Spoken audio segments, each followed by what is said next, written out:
everybody. Good morning and welcome to DuPage County. We're so happy to have people back again. Hooray! Thank you. We're going to get started in a couple of minutes. Our speakers have all arrived. So take a seat, help yourself to the refreshments, grab an extra cup of coffee if you need it right now, and we'll get the program started very shortly. Thank you again for attending. We really appreciate you being here.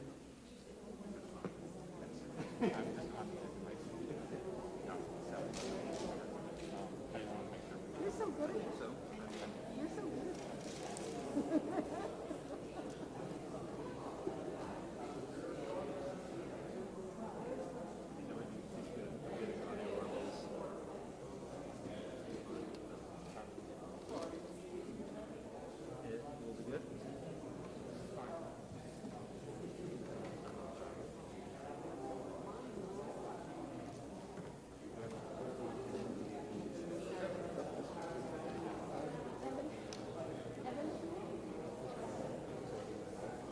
I am too short to see my bubble, so I want to make sure that that's level. Can you see my bubble? I don't see the bubble. Right here. Oh, okay. Okay, I'm going to try to level I the gotta shine a light in there. It's dark. I'm just a little too short. Oh, look at that. Perfect. Gonna come back towards me. Right there. A little to the right. A little more right there. I'm a little too short.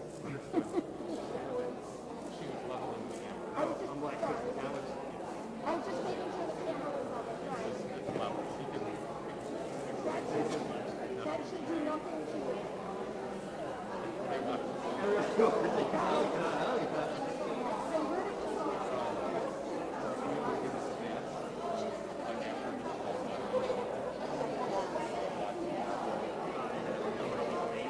Right now there's 3 concurrent viewers.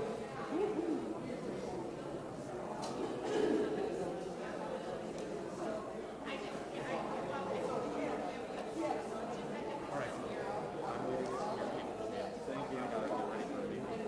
Thanks, guys. All right.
because I was sent to support service. We're gonna get started, y'all.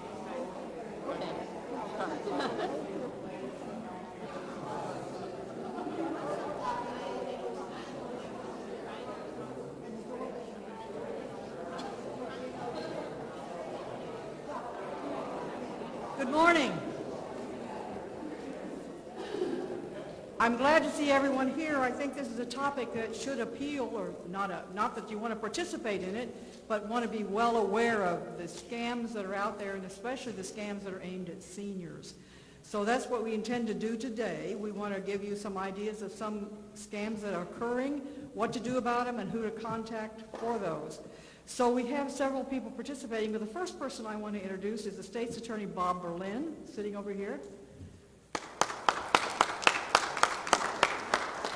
And I'm sure he's here to check on us and make sure we don't do anything wrong, right? Kathleen Carrier, our recorder, is going to talk to you about some scamming that happens with deeds. Bob Torp and Diane Michalak are from the Sheriff's Office and the State's Attorney's Office, and they're going to talk about what they've seen and some prosecution. Diane does prosecution. I think the chief does arrests, right? He arrests people.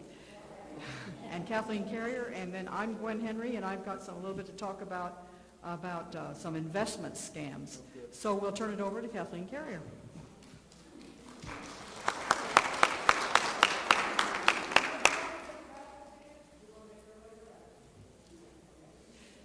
Good morning, everyone. What Gwen just asked is, did everybody get a raffle ticket? Okay, good. We have a few things we're going to be giving away. And also, while we go through the program, if you have a question you want to ask, there are cards on the seat with pens. You can ask a question. If you didn't get a card, raise your hand and somebody can pass it out to you. Okay. As Gwen said, I am Kathleen Carrier, and I am the recorder for DuPage County. And what I'm going to talk about is property fraud.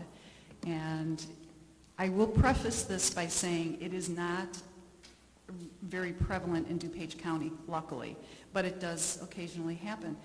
We had one gentleman, actually this was a friend of Gwen's, that he did not have a caregiver in the area, so the family had to hire somebody to care for him. This woman gained his trust, the family trusted her, and she was able to talk him into making her his power of attorney to be easier for her to help him. Well, what she ended up doing is coming in and filing a quitclaim deed and taking his property from him. And it was just happenstance that it was discovered, and they were able to take steps to get his property back. So it does happen, and it seems to happen. The older we get, the more likely that could happen. And it's not always somebody you don't know. It's usually somebody you do know. We had a woman come in saying that she thinks somebody stole her house from her. Well, what ended up happening is she knew this person. And again, I don't know how, but she trusted him, and he got her to sign this paper while she signed her house away. And, she came in and said, this is a problem, I didn't do this, it's not yet. Well, she did sign it, and we ended up turning it over to the state's attorney. And so these things happen, but not frequently, as I said. So what we have that you can do, you've probably been hearing ads from these property alert places where you pay $20 or $30 a month. They actually get their information from my office. Yeah, and all they're going to do is tell you, yes, there's been some activity on your property. They do not offer any legal assistance in any way. They just tell you, yeah, it happened. Well, I say cut out the middleman, and you can sign up for Property Fraud Alert through my office, and it's free. This is something we offer the constituents, the property owners in DuPage. And if you go on the website, this is what it'll look like, and I know you kind of can't see it. Some of you picked this up already off of the back table. There's more copies back there. If you want to pick it up and fill it out, we can actually go down to the office when this is over, and we'll help you sign up. Or you can grab one of the flyers I have in the back. It's really easy. You go in, and we all paid our taxes recently, so you have your property identification number, which you'll need to sign up. And they will ask you, how do you want to be notified? email, phone call, text message. You choose. What I would suggest is if you have a spouse, both of you sign up. One can get a text message or phone call, the other can get an email, so you both will be able to be notified. It just double protection, I guess. And as I said, we don't charge you for that. So I would encourage everybody to sign up. Like I said, it's free. And I am done with my part, so I'm going to call up Bob Torp and Diane Michalak, and they're going to talk to you about actual things that have happened to some of the seniors. Thank you. Hi, everybody. My name is Diane Michalak. I am the supervisor of the Elder Abuse Unit at the State's Attorney's Office, which is a unit that Bob Berlin created specifically dedicated to protecting the rights of seniors. And this is Bob. Good morning. How's everybody doing? My name is Bob Torp. I'm the Law Enforcement Bureau Chief for the DuPage County Sheriff's Office. My job is, if you live in a town, you have a chief for your police. They oversee all the law enforcement stuff. That's what I do for the sheriff. Sheriff has 3 bureaus: corrections, court security, the administration part, and law enforcement. That's my job, is to oversee the law enforcement bureau. So over the years, coming up, I spent a lot of time on the street, and I have taken a lot of these reports. So I'll be talking mostly while we go through the slideshow. Diane will be stepping up to answer the legal questions that I cannot answer. If you have any questions, I would encourage you to feel free to ask them at any time. I would already tell you that you're ahead of the curve because you're here and you want to find out what's going on. So please share whatever you hear today with your friends, because they might not be here or they might not have been able to make it. And you'll see as we go through this PowerPoint that a lot of these scams have common themes. So I'm not going to, I would like you to not focus so much on individual schemes and worried about this one thing might happen to me, because they change every day. You could be here talking to us today, and next week there's going to be a whole new one out there. But they have these common themes about how the payments are made or how they reach out to you that'll help you identify that it's a scam before it even ever happens, okay? So everybody has a card on their chair. If you had a question that you didn't feel comfortable asking, if you've been the victim of something like this at some point, but you'd like some answers, feel free to put on the card, and at the end we'll go through all the cards and we'll answer any questions that come up that way, and you don't have to raise your hand if you're not comfortable doing it then, okay? Is there anybody here that has been the victim of something they'd like to talk about? Right in the front row.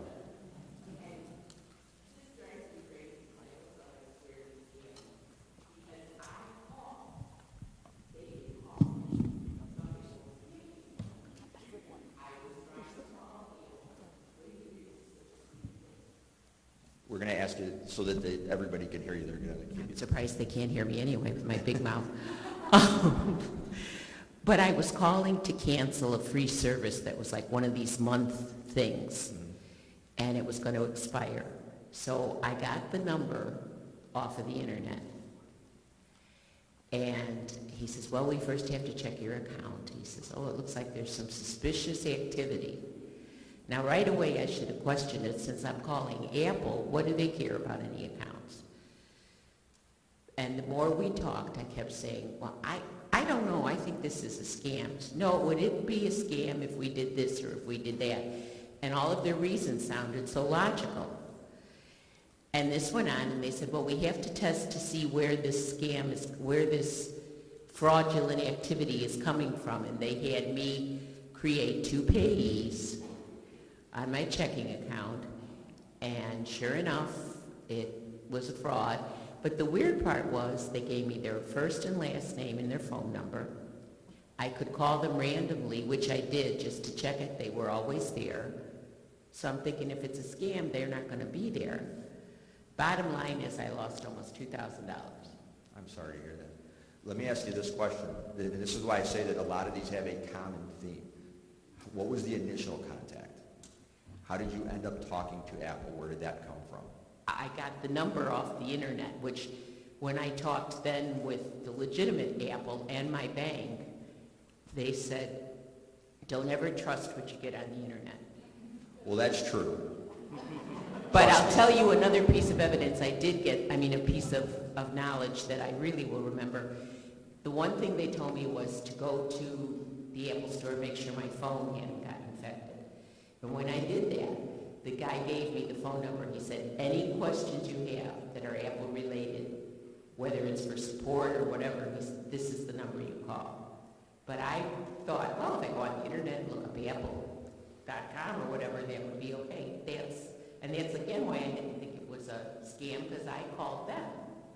Right, and by putting the things out on the internet like that, they're just a clearinghouse of phone banks sitting somewhere waiting for people to reach out. You have to remember that this is a numbers game. The one thing I find very interesting over the years when I go to these calls is, and it's hard to explain to people because they're the victim of a crime, but it's not you. There's not somebody somewhere. What's your first name? Kathy. There's not somebody sitting somewhere going, I'm going to scam Kathy. That's not what's happening. They have your information, and they'll send the same email out to 100 people. If one responds and they get $2,000 out of it, they have $2,000 more than you have or I have at the beginning of the day. And we're talking the tens and tens of thousands of people that the information's out there. The internet has created this.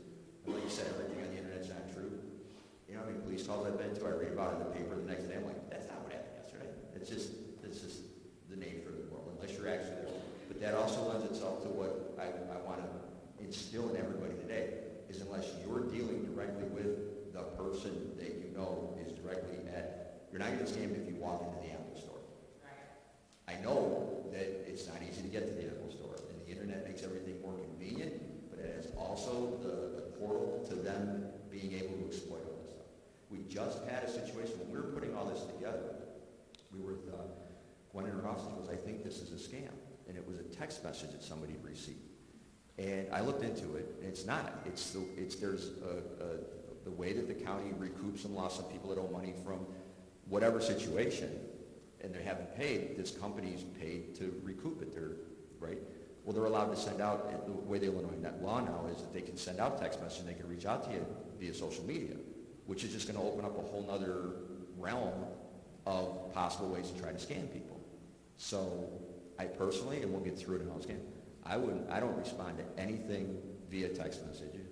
For the last 2 months, I don't know where they got my name, but I've been getting messages from Kaspersky and every online, your safety of your security companies, telling me your bill has passed for $334. Thank you. If this is a problem, making me think that I'm out $334, so that I can get a hold of them to get my $334 back.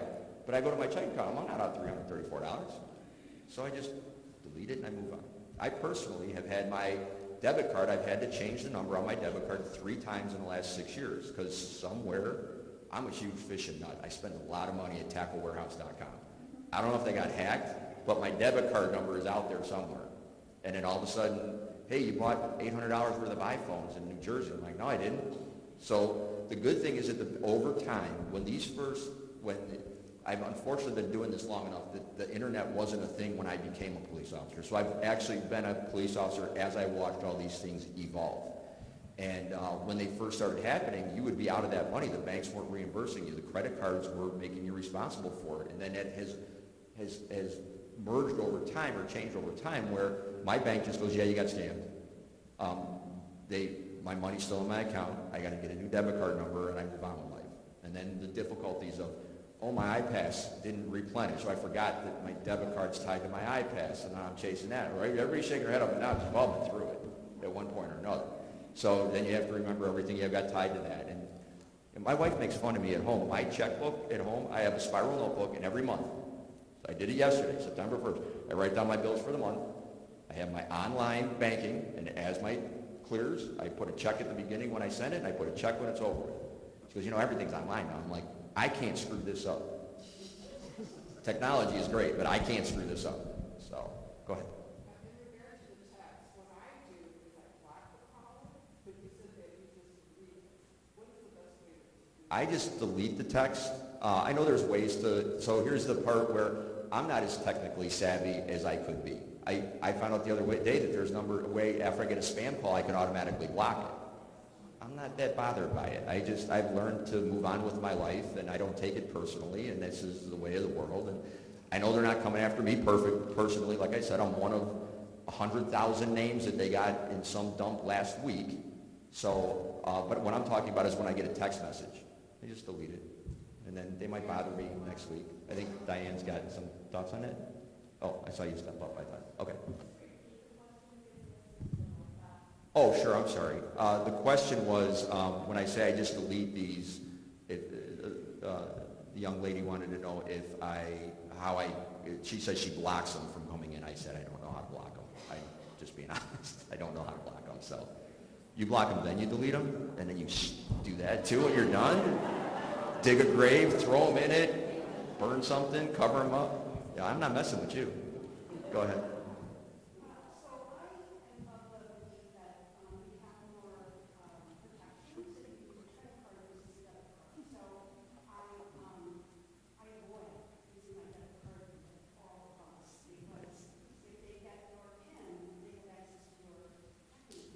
Correct.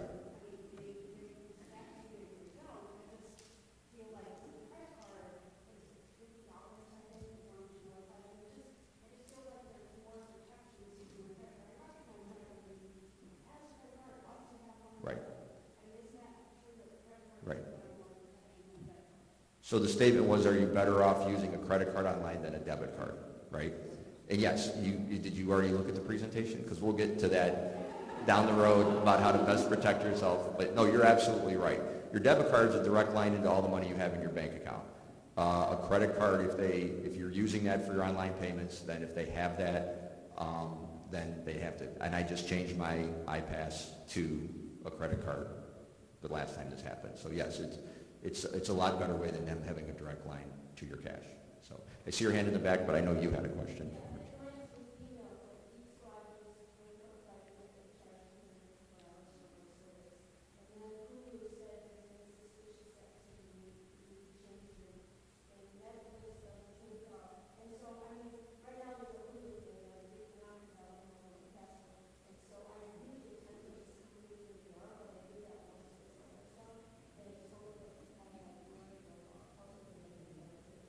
Yep.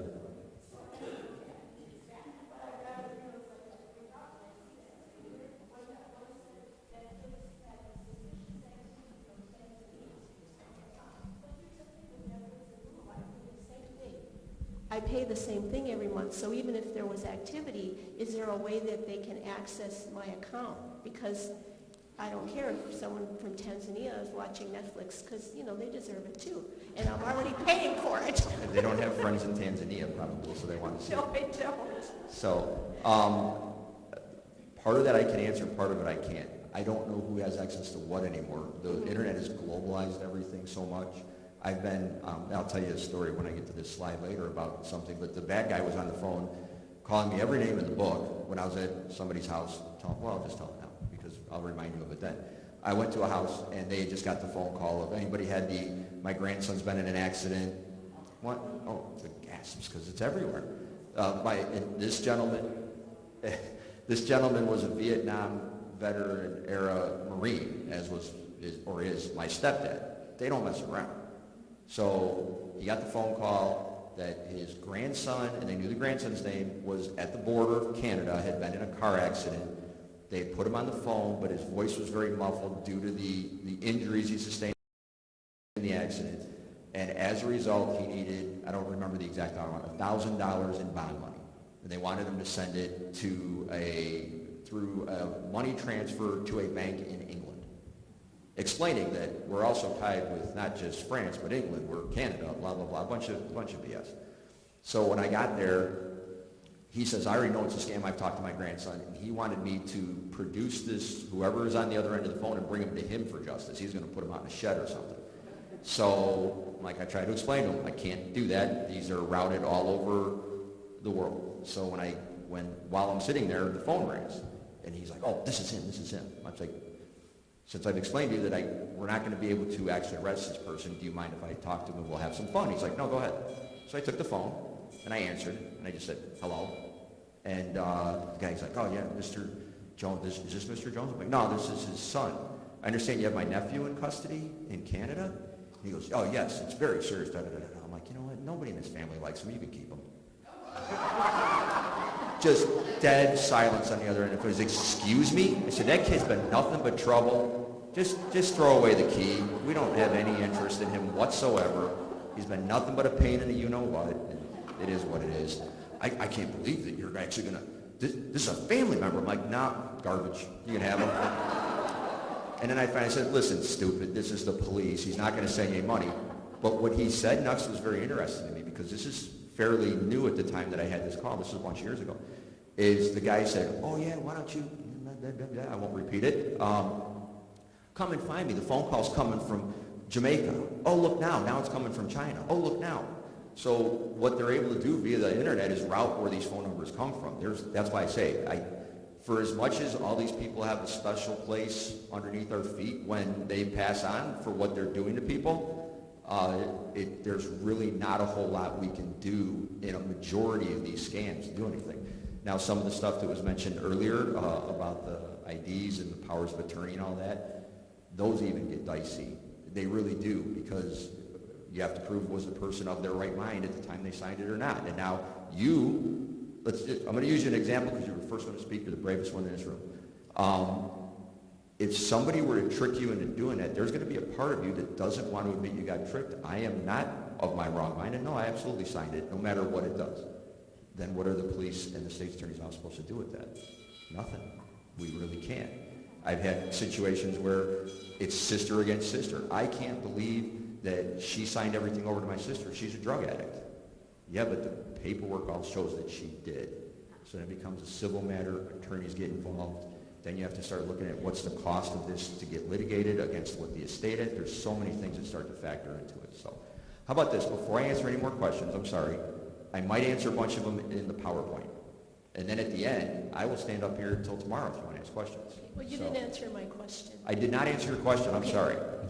It's like, okay, Netflix, I have those taken from my checking account automatically. Okay. So is there a way that whoever emails me, do they know that? Because again, I always pay the same amount. They're not taking any more.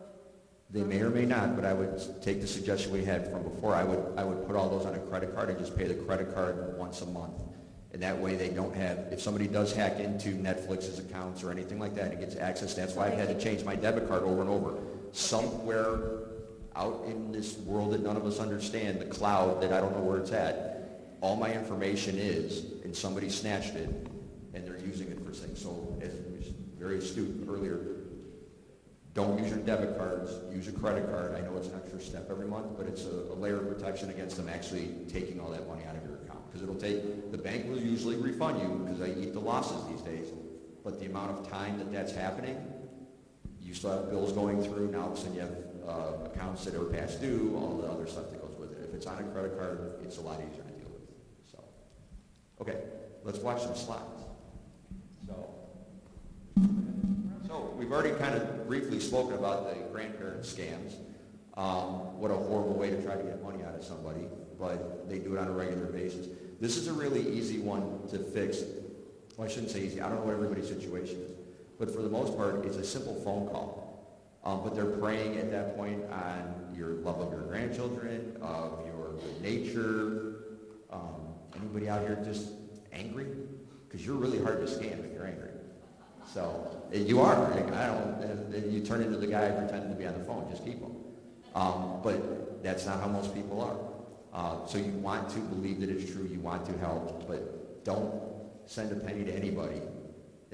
Let me ask you this. I do this. I've been teaching narcotics classes forever, and I get to a part about rental cars. And I always ask the whole class because we have a big problem with bad guys renting cars and all the other things, but everybody just kind of thinks it's a natural thing. So I ask the class, everybody raise your hand if you ever rented a car. Not you guys. They all raise their hand.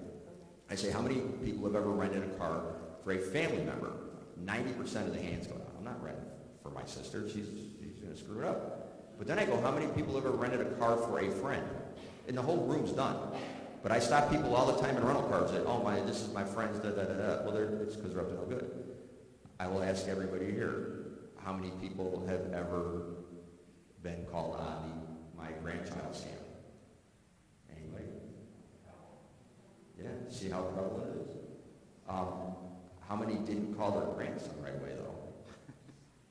Right? That would be the next logical step, but they're counting on this. And again, it's a numbers game. Always remember that with us. It's a numbers game. You are one of 1,000 people that may have been called that day with that that same scam, potentially. If they get one of you to go for it, you're up $2,000. I'd like to make $2,000 a day, right? $14,000 a week. I can't do the math past that. Yes.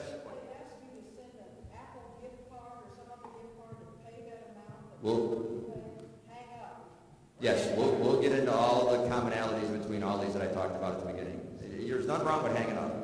Your grandson's still going to be maybe in jail potentially, but he's not in any danger, so just hang up. So with the grandparent scam, what ends up happening for those of you that haven't gotten a phone call is somebody's going to call you. They're going, it may be the person purporting to be your grandchild. Most of the time they probably won't say their name. They'll say, Grandma, this is your grandson, I need help. I've been arrested and I need you to talk to my lawyer, and then they hand the phone over. Sometimes they will know the name, and that's probably because they've gotten it from social media. So I don't know how many of you guys are on Facebook potentially or something to keep up with family, look at pictures of the grandkids, but they can pick up information from that. So it's possible they call up and go, this is Joseph. So you should be careful of that. And then what ends up happening is they put somebody else on the phone immediately so that you don't have time to ask them questions or try to decipher if that really is your grandchild.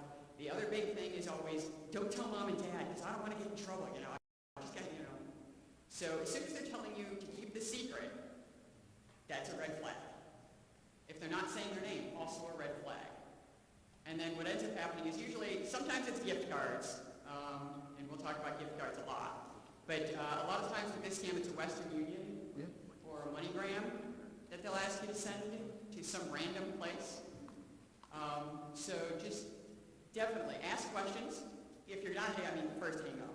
If you really are concerned that this is legitimate, ask questions. If you're not getting the answers you want or that you think are accurate, hang up. If you want to sit there and talk to them for a while, go ahead. Do not give them any money. Do not give them any information over the phone. And then when you hang up, call mom, call dad, call the grandson, call somebody to check and see if this is legitimate. Okay? These are important things. Yeah, look at it this way. If you have nothing else to do that afternoon and you can keep them on the phone for 2 hours, that's 2 hours of not bothering somebody else. So that's your good deed to society that day. I tied them up for 2 hours, didn't have anybody else to hassle. So, okay, the lotto sweepstakes scam. This is a pretty easy one to avoid. If you didn't enter an event, you did not win anything. I can just go to the next slide. No, it's the truth. One of the saddest situations I dealt with on the road when it came to these scams was one of these. The gentleman was told he was contacted. He won $5 million in a brand new Mercedes, and he needed to send them, I don't remember the exact amount of dollars, X amount of dollars to cover the shipping of the vehicle. And they'll show up at the front door with the car, but they can't pay for that. And then they got that money out of him. And by the time they were done, he was on writing his third, not a money order, what's the other one you get at the bank? Cashier's check. Thank you, sir. I don't drink coffee. He was on his third cashier's check. And luckily, I was able to drive him to the bank, but somewhat against his will, honestly, and get that one canceled. I had talked to his son. His son actually, I said, you got to get to the bank as fast as possible. His son was on his way from Wisconsin. When I talked to him, it's hard to stand in front of somebody that wants to do something and tell them they can't. Actually, I'm not technically supposed to do that. But I knew what was going on, so we canceled that last one. But it was sad because he was sure that what he was doing was ensuring his kid's future with this money. And he thought he was doing the right thing. But he was into it. It would have been his third $5,000 money order. He was about to send when, I honestly don't even remember how I got the call. It was over a lot. But reached out to his son. His son was on his way down. But it was him and his wife, and he thought he was helping his family forever. They're going to have this $5 million. But the most important part of it, and this is a simple one, if you did not enter a sweepstakes, you did not win a sweepstakes. There is no do-gooder group out there that is going to randomly go, just because I have your address, you've won $2 million. Period. Even if you might be a member of the VFW in your town or something like that, and through social media, they might learn that, so they might come at you that way. Call the hall, do something. If you did not, you got a sweepstake. If your number gets pulled today, you get a chocolate bar. That's not a scam. Okay? But you were also handed a ticket to get that chocolate bar. If there's no nexus to why you won, and you got involved in something, it is a scam. Okay? Fair enough?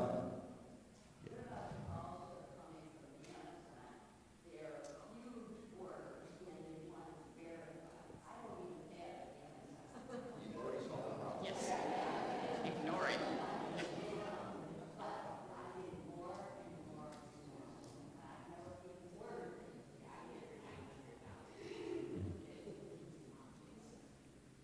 The other red flag with the lotto scams, in addition to the fact that if you did not enter, you clearly did not win, is why they are calling you to say, you have won $2 million, but you need to send us $500,000 so that we can release that $2 million.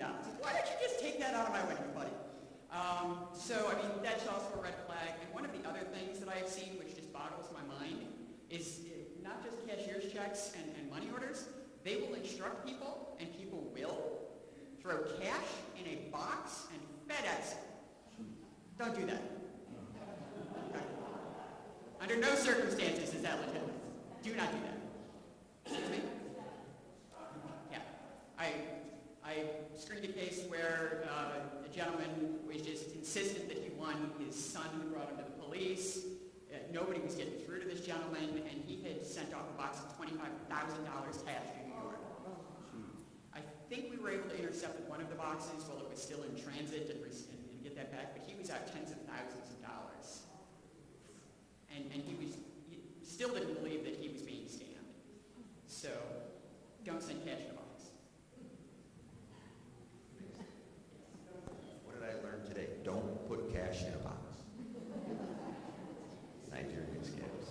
So this was the one, when the internet first became prevalent with this stuff, we all heard it was a joke. It'd be on sitcoms. A Nigerian prince needs to secure his 3 tons of gold dust that he's got hidden somewhere, and he needs you to help. And he was going to give you a ton of gold dust. Just like the lottery scam. The prince of Nigeria doesn't know you. Why would he trust you with his gold dust? Right? The key thing with a lot of these scams is just think about the common sense of what this is. I try to instill this in my new detectives and stuff. Don't just look at the cases in front of you. Look at where it's going and look at how it came about and what brought you to this point. What makes sense and what doesn't make sense. And in this, there's nobody on another side of the world that's going to, let me ask you this question. If you had $3 million in gold dust laying around, would you just reach out to some stranger and, hey, if you help me out, I'll give you some of it? It's not. Just like I said with the rental, remember the rental car thing I told you? Raise your hand, don't raise your hand. It's not what happens. So if it's not what happens, don't go down that road. And if you have any questions whatsoever, do not have any fears whatsoever in reaching out to somebody for help. I know that, I'm fortunate that my wife's parents are still alive. They're all in their late 70s. Yeah, my stepdad is a Vietnam-era Marine. He doesn't want to hear what I have to say. He knows it all, right? You're laughing, but y'all know somebody like that too, right? And you're not seniors, you're well-aged. You know all of it, right? So with that being said, you don't want to hear that you made a mistake. But, I run one of the largest police departments in this whole county. I've got more employees than all the other chiefs I talk to. And I still have to ask other people, hey, how do you feel about this? I run everything through my command staff. Look at your family as your command staff. You're still the boss. You are still the boss. But your kids, your brothers and sisters, your grandkids, they're there to run things by. So don't feel any fear of running it by them. It's not that you don't know. It's that you're just putting it all together before you make a decision. And the worst thing that could happen from that is now they're aware of it. Now maybe if you have to be told like my stepdad, I appreciate everything you're saying. But I am 55 years old now and I don't have to listen to you and you're not doing this for his own good, then so be it. So be it. It's not, here's the strange thing about this, is if you want to give somebody $25,000, that is not against the law. It's not. If you want to put $25,000 in a box and send it off, you're just making a donation to a piece of garbage that's taking advantage of you. It's only a crime when you come up and go, I was scammed out of it, but that's what happens when we go to these houses sometimes. We'll hear about it, the kids will make the report, we go there, and the parents are like, yeah, well, I did what I did. What now? Well, would you like to follow up on it? Nope. I just got to walk away. You're allowed to do that. So, what's our next one? Can you talk to them a little bit? We see these, but I don't think deal with these directly.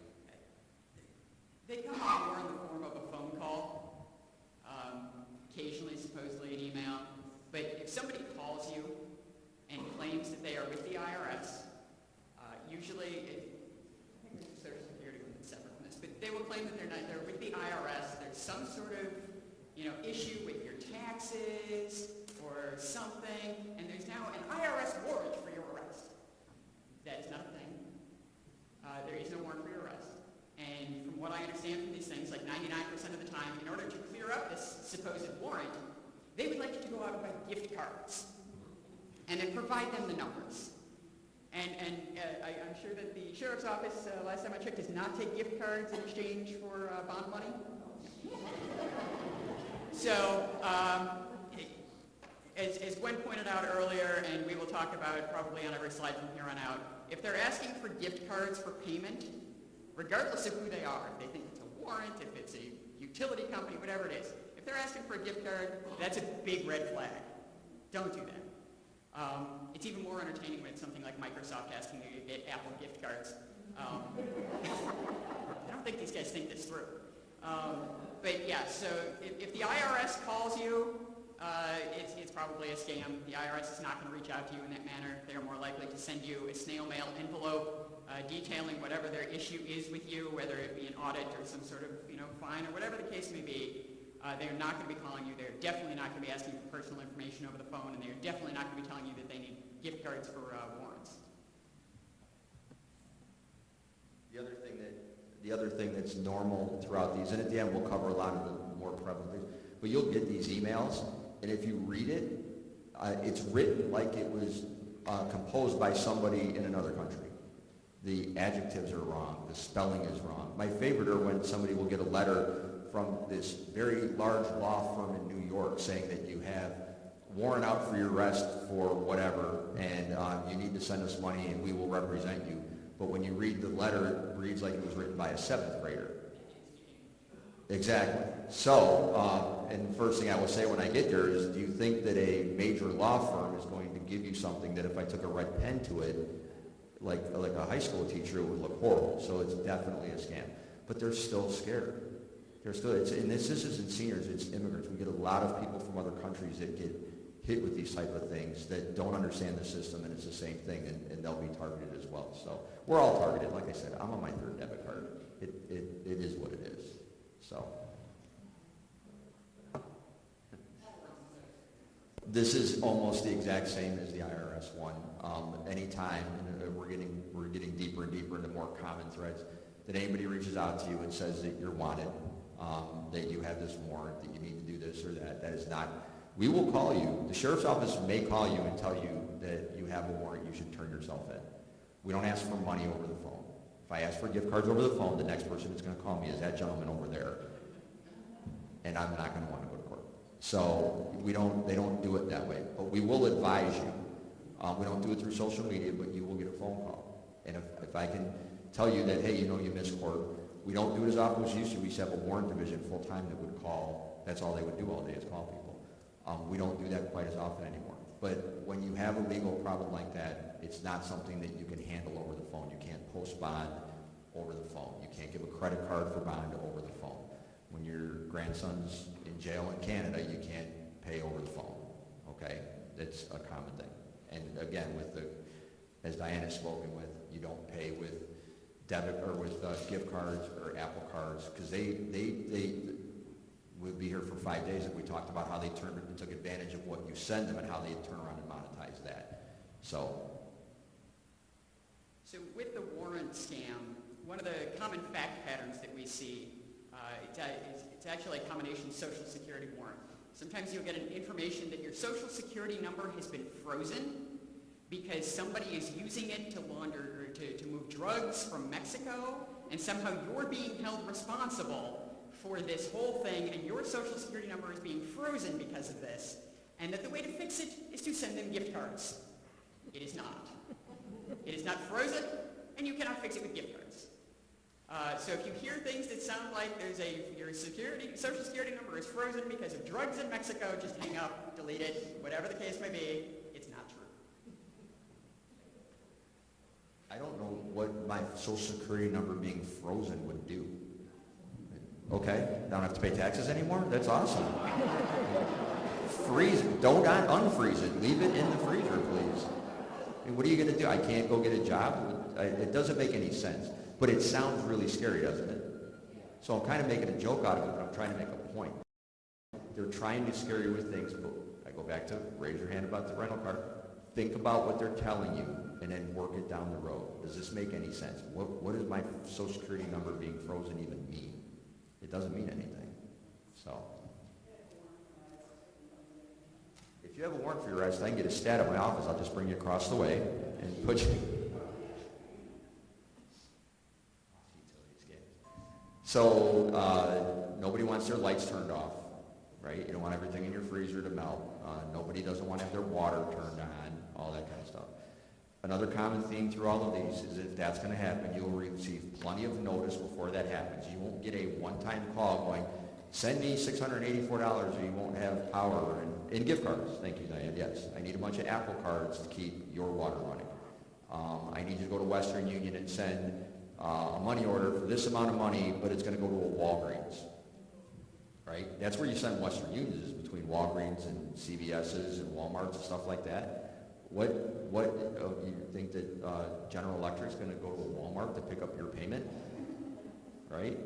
Again, we're laughing about a bunch of this stuff, but it happens all the time, and I'm trying to point out that before you make any decisions on anything, the common theme, I keep counting, reach out to family members, ask questions, and then think about what makes sense and what doesn't make sense. And no utility company, no attorney's office, no nothing. The IRS is not going to go to a Walmart and pick up your copies or your money order for whatever problem you have.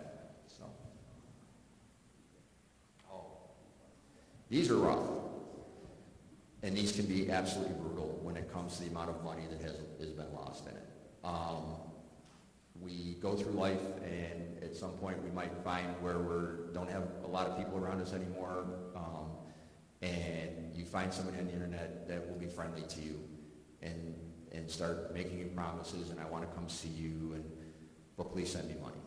I will try to make it funny, like the lottery thing. If you didn't, why would you send money to somebody you've never met? It is easy to become emotionally attached to somebody over the phone. If my kids watch MTV, and there's a whole giant series dedicated called Catfish, where they're just out there pretending to be somebody else for whatever dopamine drop they get in their brains to trick somebody else online, or they feel powerful. I don't know. But when it comes to this, now it's well, let me see if I can get you to send me some money. And I have seen these that have run into the six figures. $250,000 is gone, and Romeo has never showed up at your door. So when you meet people online, that's fine. That's how a lot of people connect. I'm a member on Facebook of a lot. I do a lot of woodworking. I talk to my guys that make cutting boards and stuff like I do all over the country. But none of them has ever asked me to send them money. Nor would I. You might make really nice cutting boards, but I'm not sending you $500. It's, unless you're sending me a cutting board. So the common theme again, it's really hard, and it's understandable. No one's saying that there's anything wrong if you're out there and you meet somebody online and they're very interested in your life, especially if you've been sitting around for a while and you don't have a lot of people asking you a lot of questions about your life. It sounds sad to say, and I'm not trying to hurt anybody's feeling that might be in here, but it's true. But what I don't want you to do is compound anything that's going on by also giving some moron in another country $250,000 of your money. I don't know how else to put it. So one of the things to look for in this, because like you said, it's perfectly fine to meet people online, but usually the threads that should raise the red flags are the person you're talking to will usually say that they're overseas, which is going to be their excuse for never meeting you in person. Sometimes the person is purporting to be in the military and then claiming that for some reason they have either a medical issue and the government won't pay for it and they need you to send money to help them get some sort of procedure or to help them get back to the United States. That is not a thing. A lot of times they will again, they'll say that they're overseas. If for any reason, even if they say that they're overseas, if they find excuses not to do FaceTimes or Skypes or Facebook chats, if they're trying to avoid seeing you face to face, that's also a red flag. Depending on how you have met this person, if they try to change the mode of communication, so if you're meeting them on, say, Facebook, for example, and you're talking on Facebook Messenger, and they want to switch over and use like WhatsApp or some other app, that's also typically a red flag because they're trying to get to a different mode of conversation so that you can't, subpoena the Facebook records or something. They're trying to get to something that will be harder to track them with. So those are all kind of things to keep an eye out for. Usually the excuses are either medical or I'm overseas and I can't get back. We had a situation where a person befriended someone online, was sending them money, and then at some point ended up sending them explicit photographs. Don't do that. And then what ended up happening is that this offender was then basically extorting them, saying, I'm going to start having, credit cards sent to your house, and you're going to read me the numbers, or I'm going to send these, put these out there for all your friends and family to see. I'm hoping that we are all past the age of sending explicit photographs, but please share that with your grandkids and your kids. Don't send explicit photos. No good comes of that. But those are things to keep an eye out for, and those are things that are happening out there. Absolutely. And the other thing that was mentioned earlier that I'd like to repeat too is the social media part of it. You might have met them on Facebook, which means they're going to already know a lot about you if you put a lot of that stuff out there. So it makes their conversation with you flow even more. Oh, I saw on Facebook, what a beautiful granddaughter you have, what a beautiful grandson you have. And if they're good at what they do, it'll take weeks before they start actually hitting you up for anything. And they might have 5 or 6 going, but they're just sitting in an apartment in Utah somewhere with a bunch of people in their Facebook Messenger that they interact with. And if they trick, or Pakistan, yes, but they don't have to be out of the country. And then all of a sudden, a couple weeks go by, and if they have 15 of these conversations going on, that's their full-time job, and they trick one of you into suddenly sending them $50,000, well, that's not bad for 60 days worth of work.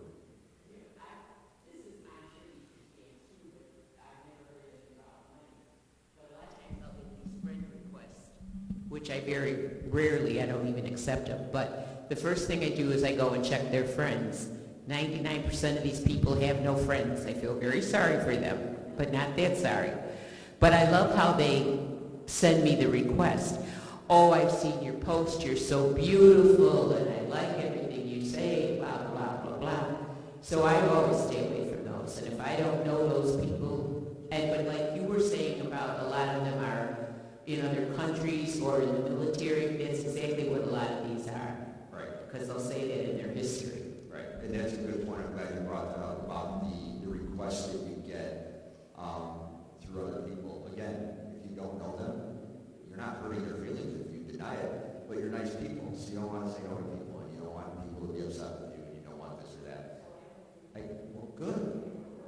You don't have to worry about hurting. You don't know them. And I know the older I get, the more I don't care. If somebody had explicit pictures of me, I'm going to send them to your family. I'll show them all myself. You ain't getting any of my money. I don't care. I mean, this but you'll be amazed at what happens. So, some people are like, oh, he's embarrassed. I completely understand both sides of what I do. Everybody's wired a little bit different in life. You've met enough friends, you know enough people. You got that friend over there like, Steve. That means Steve's kind of a jerk. If you say Steve. If you say Steve's a great guy, he's a great guy. But if everybody like Steve's that, that means Steve's probably a jerk. But they're all wired different, right? I'm wired in a way that you can't really get me too upset because I just I don't care. It doesn't bother me. Just move on. Other people need sway with them to the point where they're willing to give away every penny they have before it comes out. So just try not to be that person. It doesn't hurt being the way I am so much. People might think you're a bit of a puss, but it doesn't matter. And no one's stolen any of my money either, so yeah. They care enough to talk about me, so right, pass it. Okay, we've touched on this a little bit too. You will be on your computer one day and a box will pop up saying you've been infected with a virus. Just hit the X. You haven't been infected with a virus. If you have legitimate software on your computer that you know the company, and like I said, conspiracy is one of them. I've been getting text messages on a regular basis for the last couple of months saying my bill's been paid, wanting me to click on it to acknowledge or ask where my money's at. Just ignore them. Just ignore them. I don't know why this happened. It was one of my favorite things that ever happened. I just got a phone call myself one day, and it was a gentleman from overseas, and he says, I'm with Microsoft, you need to go to computers. I'm like, it's not even on. Oh, he was very pushy. I'm like, this isn't happening. And I found him like, listen, buddy, I'm a cop. I'm not doing it. And you know, he told me, you got to turn your computer on. I'm like, what? He would not say, he should be selling dictionaries or something to people, because he would not take no for an answer. He's fantastic salesman, except it was just a scam. And that wasn't even a pop-up, that wasn't him, it was just my phone rang. And I answered it. So now when I see toll-free call, I know somebody's trying to sell me a warranty for my car. All right, there you go. If one of you in here has not got that call, let me know how you pulled that off, because everybody in this room has got that call. Your warranty's about to expire. Well, what do? You just hang up. But treat every one of these like your warranty's expired on your car, because again, it's a number game. It's going to keep bugging you and bugging you and bugging you and bugging you. And with the internet and the world the way it is right now, I don't know what type of legislation you get it to stop. They've passed a bunch of stuff. They just do it a different way. Technology is fantastic and really bad when it comes to this stuff. So with these, as you mentioned, it just close the pop-up. But usually what the pop-up is going to say is that there's some infection on your computer or something, and there's a phone number they're going to want you to call. If there is legitimate software on your computer checking for viruses, it will fix it on your computer. You do not need to call a third party to make that happen. That's where your scam is. Your scammer's on the other end of that phone. So don't call the phone number. If somehow you have ended up in this situation where you were talking to one of these people and they asked to get remote access to your computer, do not let them have remote access to your computer. Because what that does is it basically allows them to go into your computer and see what's going on and control the mouse and basically take over your computer. Then typically what they will do is, for some reason, they will tell you that there's a billing thing that they got to handle for them to fix your virus problem. And they're going to ask you to pull up your bank account information, the web page to log into your bank. And then you're going to put in your username and your password, and now they've got your username and your password, and now they've got access to your bank account. So that's the rabbit hole that this goes down.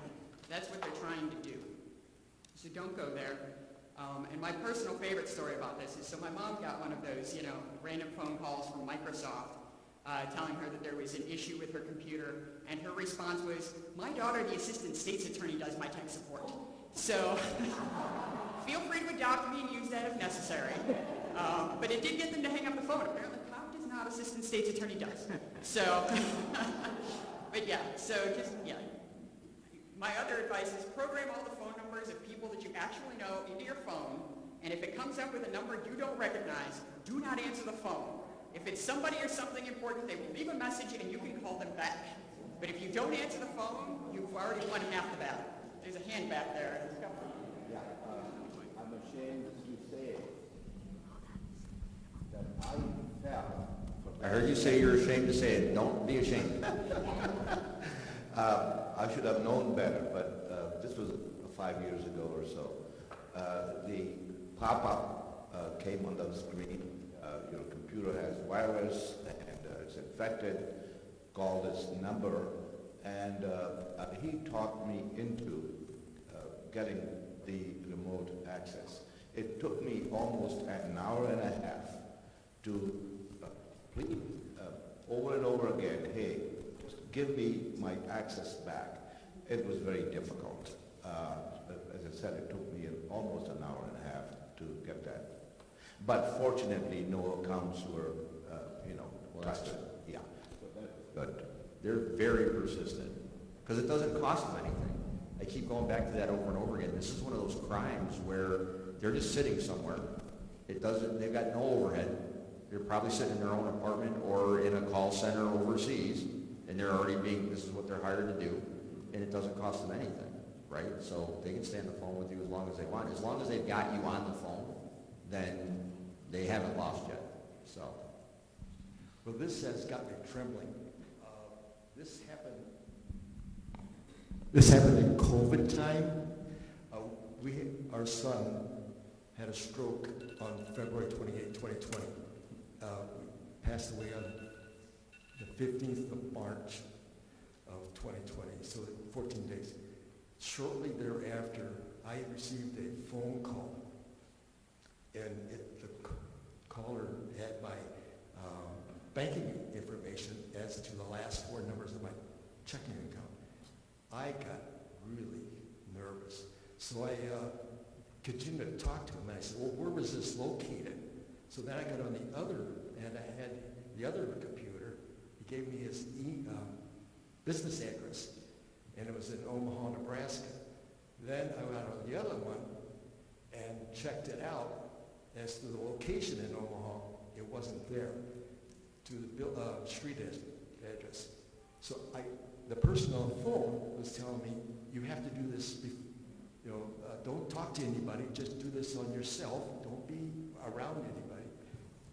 I got in the car, and I drove quickly to the bank, but now we're right after COVID, and the banks are closed, you can't get in. So I drove up to the teller window, and I said, Bernie, I have to talk to you. And so she's, okay, get to the front door, I'll let you in. And this person on the phone said, what are you doing? I said, oh, I'm not doing anything. You've been in the car. Oh, yes. I said, I've been in the car. I took a ride. Well, where are you? I said, well, I'm in the bank. Oh, don't be in the bank. You can't be in the bank. And I said, Bernie, seal my checking account right now. So she just canceled it out. And so I continued to talk to this person.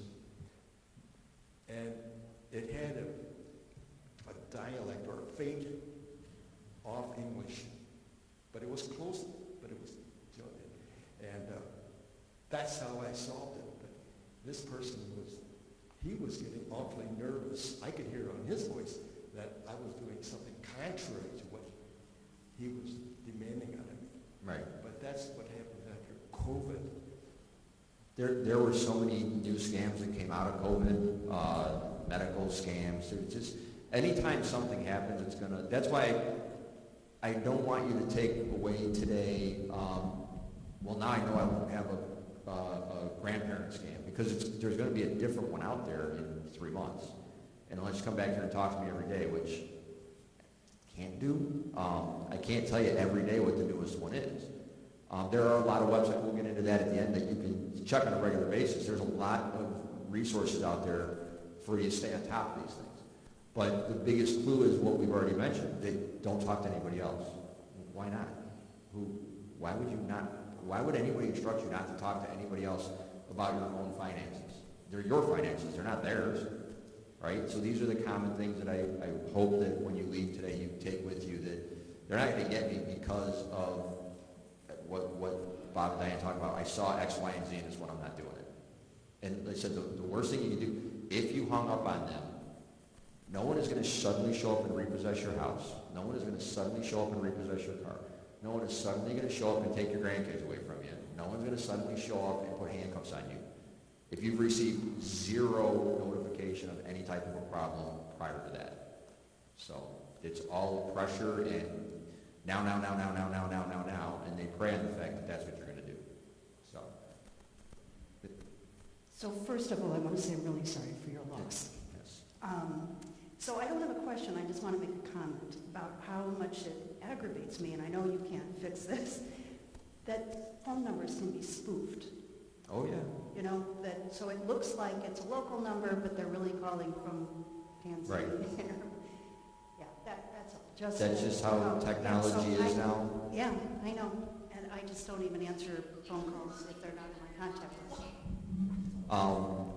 I can't say this because it's going out over YouTube, but I have my way I'd like to solve these. It involves a shovel in a field. I mean, that's where these people belong, right? I'm probably going to be fired later. I don't care. But let's be honest here. What we're talking about, what they're doing, they're taking people that are at their most vulnerable. What you just described, sir, at their most vulnerable. They're trying to take advantage of it to take their money. I let them prosecute it. I just bring them to them and tell them to do away with them. And Bob had another event he had to go to, but he saw the same problem, and then he put a champion of justice in that position, and that's what she does every day, is try to make sure that the people that do these things go away. So.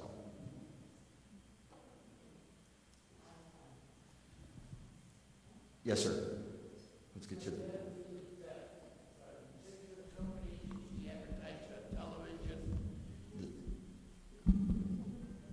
That they'll insure your, whichever. How good are they? Those ones that are on TV? Yeah. They're You know, LifeLock, and then. I suggest, and I don't work for them, I do suggest LifeLock every time I go to an identity, because identity theft is everywhere, right? I do suggest LifeLock. I don't work for them. But having somebody out there that's paying attention to your accounts for you, rather than you going to Experian or Equifax every day and checking to make sure nothing happened, is not a bad thing to have.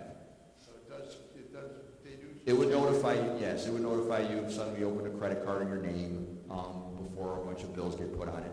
The good thing, well, it's a bad thing when it happens because you have to work backwards through all of it. The good thing is that a lot of the companies have changed where back in the day, 15 years ago, somebody would open a credit card in your name, put $15,000 on it, and the credit card company still come to you and go, it's in your name. And you have to fight through all that. They're so used to it now, they'll more than likely go, oh, we know it's not you. They've got all their safeguards in place, and you don't have to fight it for, 6 months. But I would still rather know the second it happens. So, yeah, those are not bad. Okay, but if you wanted to do it yourself, basically what you have to do is check your credit on the 3 major credit bureaus. Yeah, I personally, and if anybody goes out there and steals my identity, I'm going to find you, just letting you know. But personally, I have an Experian account. So I went on it, you can have one, it doesn't cost me anything.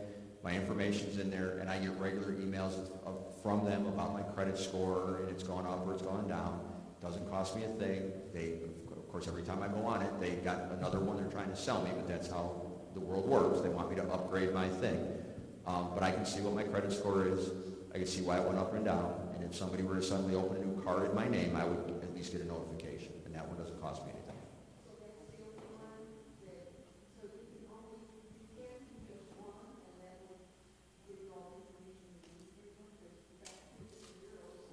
So there's a couple of answers to this whole thing. So first of all, there's a document back there with, I think it's called Numbers to Know, and there's some information on there, and I believe it has you're entitled to 1 free credit report from each of the 3 credit bureaus once per year. So you can either get all 3 of those at the same time, or you can get a TransUnion, and the next quarter you can get the Experian, and the next year you can get the Equifax and spread them out. So you can do something like that to keep an eye on things. I have, and my parents have a Credit Karma account. Also don't work for them. But it's free. I signed up. I know that when I went to go buy my new car, I started getting alerts at the car dealership that there was a new account in my name, that my account had, my information had been run. So that's helpful. I also I pay about $7 a month or something through my bank. And they keep an eye on things, and they send me a monthly email saying, everything looks all right. There haven't been any, strange transactions. There hasn't been any, requests of credit. Things like that. So, various credit cards offer it relatively inexpensively. The banks offer it relatively inexpensively. You can get something like a Credit Karma account or an Experian account that's free, that keeps an eye on things. You can also go to the 3 credit, if you don't plan on taking out any new credit, buying new cars, refinancing, whatever, you can put a freeze on your credit accounts so that new cards can't be opened or new accounts can't be opened. You can't unfreeze it if you need to do something. So, it's not permanently frozen, which is different than that whole thing with Mexico and the drug dealers. So there are ways to kind of secure your credit in that respect and to keep an eye on your credit as well.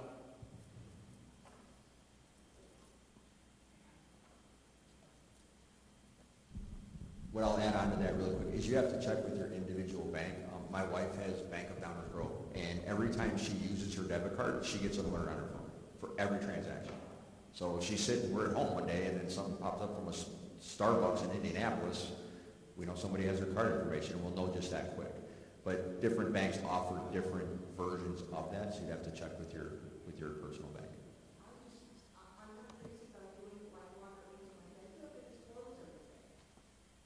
Yeah, there are also reputable companies that have been proven that they don't do that, but at the same time, somebody else has your information that can be hacked someday, and now your information's out that way. So,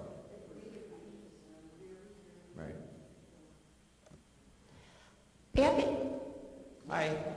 Back in February, I was on vacation and I received a phone call on my cell phone. Normally, I do not answer any number that I do not recognize. For some reason, I answered it. This lady called and she said, I'm from the fraud department with Citicorp. And I was just wondering, did you open up a credit card? I said, no, I did not. She said, I thought something looked suspicious because when I said, first of all, how did you even get my cell phone number? She said, I thought I would take a chance. I looked up your name I Googled your name and your phone number is out there, which I thought was interesting. Everybody's phone number is out there. Is out there on Google. Yep. So then she said, I thought I would take a chance and call. And she said, something looked suspicious because the address I found is Darien, Illinois, but the application was in Georgia, and I knew you didn't move in 2 days. So she said, I'll go ahead and block this, deny it, but you have to fill out an FTC report and then contact your local police department to get a police report because it was a hard pull, which affected my credit score. Okay. So I said, well, when I get back home, I'll do that. Well, then when I investigated, there was an unsecured loan that was opened up, also in my name, down in Georgia. So further into this, and I don't know if you know about this or it's going to be part of your PowerPoint on your scams, there's also a scam where in the old days you'd fill out a card for the post office and you have a change of address. You go in the post office, you drop it off, and they do a change of address. Now you can go online. If I know your address, I can go online, do a change of address, and have all your mail sent to me. Oh, yeah. And it's a credit card. They charge $1. I was not aware of this. And again, I would tell everybody here, be very diligent. If you're not getting mail for 2 days, 3 days, be suspicious because that's what was happening. I get mail every single day. All of a sudden in April, I was not getting any mail. So I and then I got a card in the mail from the post office saying if you did not do a change of address, please go on this website. Here's a code, fill it out, and we will contact you. Never heard from the post office. Right. Went on the website. I did everything I'm supposed to do, and the post office failed me. So I go on the website. I fill this all out, never hear from them. Finally, I find the phone number for the postal service, postal inspector or whatever. Of course, no one ever answers it. Called 5 times, finally got to a person. I said, you send me this. What the heck is happening? So they filed the report, never heard from them. They said, we'll take care of it, we'll investigate. Someone will call you within 24 to 48 hours. Never received a phone call. Called back, and I'm very good at taking names. So I had names, I had dates, I had time that I contacted them. I called them back a week later. The girl said, oh, nothing was ever done. I go, what do you mean nothing was ever done? He never pushed it through. I said, I want a supervisor and I want one now. Of course, no one ever calls you back, files another report. Finally, someone calls me and tells me, oh, well, your address was changed. I go, what do you mean my address was changed? Well, didn't you change it? I go, no. I said, you get me that supervisor from the post office. Have him call me. Sure enough, I said, send me the screenshot so I can go to the police department. He sends me the screenshot. It was done back in January, which was long after I even knew about it. and all my mail was going down to Texas. When I called, and you can't get a hold of anybody in Texas, but when I called to find out what the hell's going on, all my credit card bills were going down there, my bank statements were going down there, my utility bills were going, all my mail was being sent to this address. Finally, working with the post office here locally, their customer service center, she told me that she found out through the postmaster down in Texas that this was a halfway house. So they were able to get some of my mail sent back to me. They were instructing the postman, do not send any more mail to that address. Now I'm working with my local police department. They filed a report. They put through a subpoena to find out the IP address of this computer. Took 3.5 months to get the subpoena. All this is still happening, by the way. Get 3.5 months to get the subpoena. I just got a call 2 weeks ago saying that they discovered due to the IP address. She asked me, the detective asked me, do you know this person? I said, I have no idea who this person is. She put through the credit card, the person's name, and it was from Phoenix, Arizona. So there's a whole scam across the entire country going on. It's not just one state. So I asked her, and this could be a question for you. So I asked her, now you have a name, you have a credit card, why are you not pursuing this? And district attorney. Well, not having all of the actual facts, I'm going to give a generalization on this as I walk back up front. So part of the problem could be, I don't know where the IP address came from. Say the IP address came from a library. I can't prove who actually did that.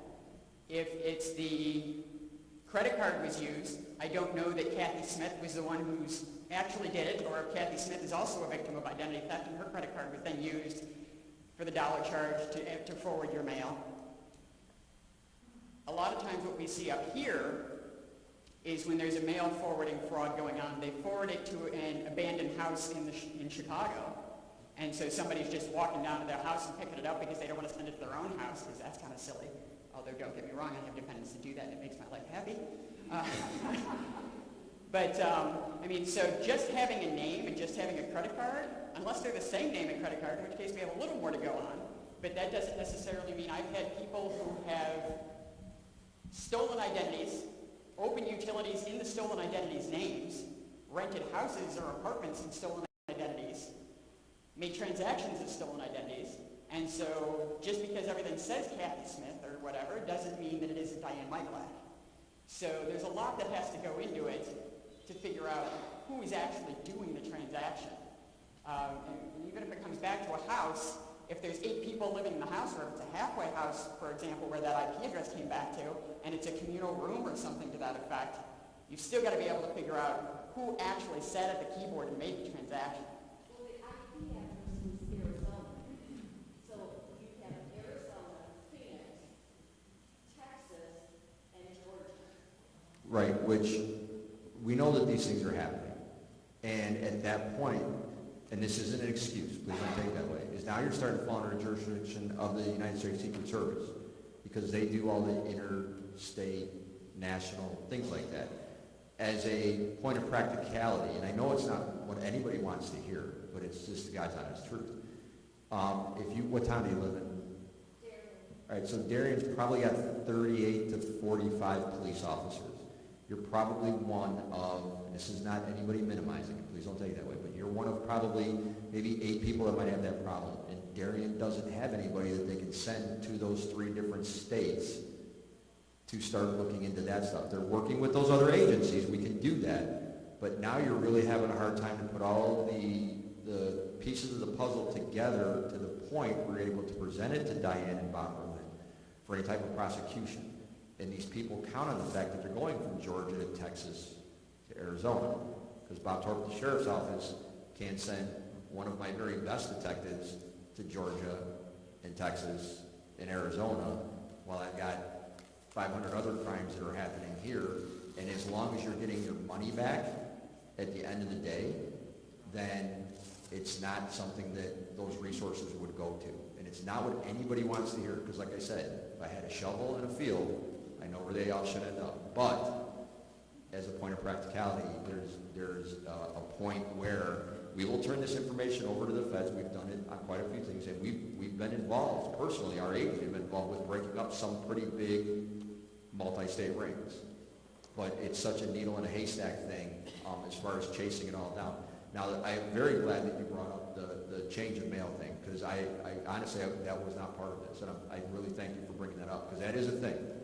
They will change your address, online, boom, and that's it. And you don't. And the fact that you didn't get any satisfaction with the United States Postal Service is not the most surprising thing I've heard today.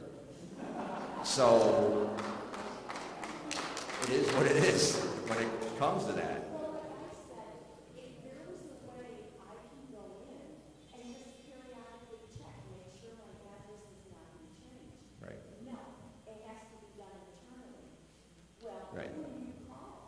I would go right to my local post office and park myself in front of that desk till somebody talked to me, especially if I knew it was not coming to my home anymore. Where is my mail?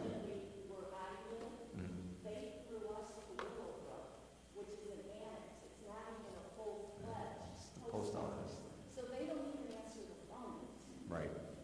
So, I'm sorry you went through all that. Hopefully at the end of the day, being that it's been worked through and all that, those credit cards, none of that will be responsive to you. It is one giant, nonstop hassle to get it all back in line. What I had to do was freeze, suggestion was to freeze your credit. And I had to do that, and I have it frozen for 7 years. Right. And hopefully it will stop this. You know, maybe they'll get tired, but let me ask you this question. One of the officers had said to me, remember, several years ago, 3 or 4 years ago, Experian got hacked. Yep. All those Social Security numbers. Oh, everybody's been hacked. All that stuff is out there. It is. And like they said, nothing happens the first year. Well, this is 3 years later, and I am so diligent about protecting my personal information. And this happened to me. I'm very diligent too, and again, 3 times in the last bunch of years, I've had my debit card taken because I have an addiction to buying fishing equipment on Tackle Warehouse, is what I'm guessing. So it's going to continue to happen. It's the world we live in. There's no way around it. I personally would happily go back to 1978 and just write checks and send them in the mail and be done with all of this stuff. I don't really need to see what my sister's doing in Washington, D.C. on a daily basis with her kids posting on Facebook. And my mother-in-law's zinnias that she posts pictures of every thinking day. She's a nice lady, but I don't care about your flowers anymore. Well, I don't even do Facebook Right, because of that. So it is, you're part of that world. We're all part of that world now. So this is going to come from. I just don't understand how these people can get away with it and we don't pursue it. And I do hear what you're saying. You don't have the manpower. They would have to go down there. But still, I mean, and maybe by blocking my credit, like this one officer said, they'll keep trying as long as they keep doing it. But everyone told me, you are so good at being diligent. Right. So many people don't pay attention. And then it goes too far into it, and it's too late to get it all back. Right, and as soon as you become difficult, your name becomes, let's say you're a one name in a giant dumpster full of information that's out there in the world right now. And if they're not getting anywhere with you, they're not going to bother with you. Pursue it. To look at it, think about you live in a neighborhood and everybody locks their doors and one person doesn't. We deal as the police, please, if you take something else, lock your cars, please, your driveway, please. Because all they do is walk down the street, they go to every driveway, and they try every door handle. And if your car's locked, they keep on going. But when they get to the one that's unlocked, they go in and they take everything they can. So think about it that way. If they're not getting anywhere with you, they're not going to waste any more time on you. It's not profitable. And they're all about volume. They're not about you individually. It's all a numbers game. What's the next one? Isn't that what we just did? I never actually talked. Okay, well, Same scenario as all the rest. You're going to get information online or a phone call about some issue with your medical issue and all that. This one's going to go fast. Don't give anybody your information. Don't share it with anybody. Hang up. Call Medicaid directly. We're going to have so much information in the back. I hope you take all the pieces of paper with you that are back there. There's so many good resources out there between the U.S. Attorney's Office, our state's Attorney's Office, the county itself, and the state of Illinois. There's the Department for Aging in Illinois. You go on there and you type in scams in the search bar, and you'll see all kinds of information that's out there to help you protect you with a bunch of this stuff. But with the Medicaid ones, it's the same thing. If you are being told that you owe money on a bill, if you're being told that you had some sort of services that you didn't do, where's your copay from this event? I didn't go to the doctor. Then it's all a scam, and they're just trying to get you to get a credit card or your debit card over the phone. Can I ask you one more question? Yeah. When all this happened, they told me to contact Medicare because my Social Security number was out there. I called Medicare and I called Social Security, and they were very blasé about the whole thing. They said, don't worry about it. I said, but if my Social Security number is out there, can't someone either take my Social Security money, or can they open up a job in my Social Security number? And they said no. I thought they could. I've seen people using other people's Social Security numbers for jobs without question. I haven't really seen people siphoning people's Social Security money, but I'm sure that could happen, because anything's possible. And I said, I just wanted you to be aware, if you red flag my account or something. They said, oh, don't worry about it. There's probably no software for that. And I'm thinking, well, okay, but I'm letting you know. And they were very blasé about the whole thing.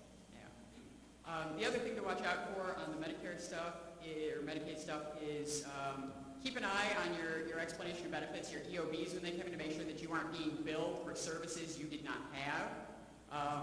Most doctors are completely, perfectly, legitimate. Every once in a while, there is somebody that's, trying to pull a fast one on the insurance system somehow, and, there's no direct loss to you because they're billing the insurance company to get paid, but it doesn't make it less of a scam. So just keep an eye on your bills and make sure that you're not being billed for services or products. They've got those commercials for like the hover rounds and things like that, and they're like, we can bill your Medicaid, which they can, but just make sure that whatever you're being billed for, the insurance is being billed for on your behalf, is something that you've actually, obtained, either the service or the product. Because if you need one down the road and somebody has already billed your insurance for something, they're going to tell you you've already gotten this and you're not entitled to another or something like that. So just be diligent in paying attention to the Medicaid bills that come in to make sure that there's nothing on there that you have questions about. Yes?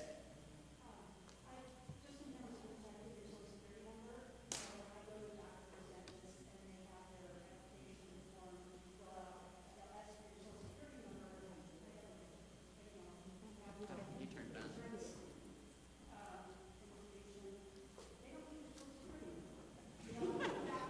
The dentist, doctors and the dentist, they don't need your Social Security number. They need your Medicare number, your insurance number. They don't need your Social Security number. It's just one more way of putting your number out there to, who knows who they are working for. We got the question over there.